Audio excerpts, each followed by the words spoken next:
ఇది ప్రజాస్వామిక ప్రభుత్వం, ప్రజలు ఎన్నుకున్న ప్రభుత్వం కాబట్టి గద్దరన్న జయంతి వర్ధంతులను అధికారికంగా చెయ్యాలని ప్రభుత్వం నిర్ణయం తీసుకున్నది. దాన్ని శాసనం చేయడం జరిగింది. ఇదే కాదు, మొన్న సినీ ప్రముఖులందరూ కూడా నన్ను కలవడానికి వచ్చి చాలా విషయాలు ప్రస్తావిస్తూ గత ప్రభుత్వంలో నంది అవార్డులు ఉండేటివి మీరు పునరుద్ధరిస్తే బాగుంటుంది అని చెప్పి సినీ ప్రముఖులందరూ నన్ను అడుగుతా ఒక మాట చెప్పిన. నంది అవార్డులు కాదయా, ఖచ్చితంగా మా ప్రభుత్వం అవార్డులు ఇస్తుంది, ఆ అవార్డుల పేరు గద్దర్ అవార్డులు ఉంటాయని చెప్పిన. తెలంగాణ రాష్ట్రంలో కవులకు, కళాకారులకు, సినీ ప్రముఖులకు రాష్ట్ర ప్రభుత్వం తరఫున అధికారికంగా ఇచ్చే అవార్డులకు గద్దర్ అవార్డ్స్ అనే పేరు పెట్టి గద్దరన్నను గౌరవించుకుందామని చెప్పి ఈ వేదిక మీద నుంచి చెప్తున్నా. ఇదే శాసనం, ఇదే జీవో అని చెప్పి, నా మాటనే జీవో.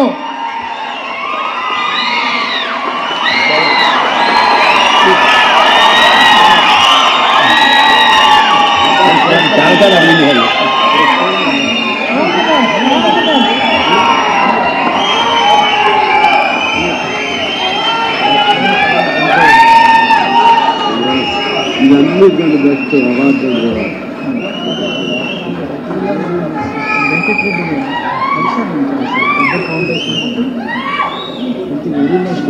గొప్ప గొప్ప నిర్ణయం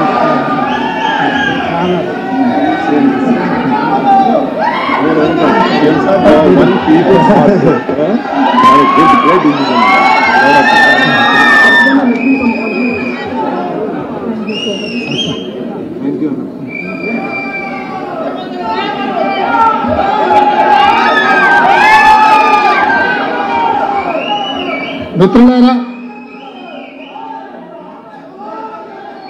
అది కూడా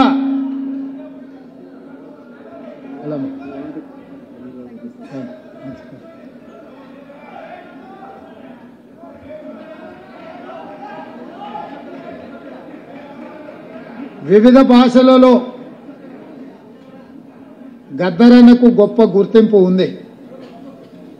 కానీ తెలంగాణ రాష్ట్రము, ఈ తెలంగాణ ప్రజలు ఎన్ని తరాలైనా గుర్తుపెట్టుకోవాలంటే గద్దరన్న పేరు మీదనే గద్దరన్న పురస్కారాలను ఈ కవులకు, కళాకారులకు, సినీ ప్రముఖులకు ఇవ్వాలి అని నిర్ణయం తీసుకున్నాం. మొన్న వాళ్లకు చెప్పిన, ఈరోజు ఈ వేదిక మీద నుంచి తెలంగాణ సమాజానికి చెప్తున్నా, నా మాటనే శాసనం, నా మాటనే జీవో గద్దరన్న పేరు మీద అని ఈ సందర్భంగా తెలియజేస్తుంది. అది కూడా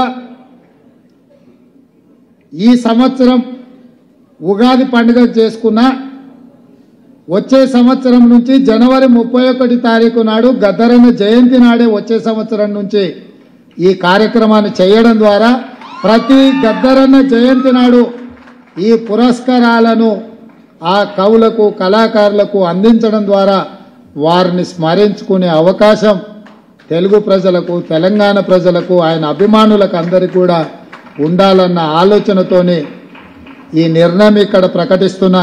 తప్పకుండా మా సహచార మంత్రులు నా నిర్ణయాన్ని ఆమోదిస్తారని, ఈ నిర్ణయానికి తప్పకుండా అండగా నిలబడతారని నేను భావిస్తున్నా. తొందరలోనే గవర్నమెంట్ ఈ కార్యక్రమాలను ముందుకు తీసుకెళ్తుంది. సినీ ప్రముఖులకు కూడా నా విజ్ఞప్తి, మా లిజెండ్, మా బ్రాండ్ అంబాసిడర్ గద్దరన్న పేరు మీద మీకెవరికి, మా తెలంగాణ లిజెండ్, మా తెలంగాణ బ్రాండ్ అంబాసిడర్ మా గద్దరన్న మీద మీకెవరికి పురస్కారం వచ్చినా అది మీకు ఒక గొప్ప అవకాశంగా భావించి ఈ కార్యక్రమాన్ని అందరూ కలిసి ముందుకు తీసుకెళ్ళాలి, విజయవంతం చేయాలి అని తెలియజేస్తూ వారి అభిమానులందరికీ మరొకసారి కృతజ్ఞతలు తెలియజేస్తూ సెలవు తీసుకుంటున్న మిత్రులారా.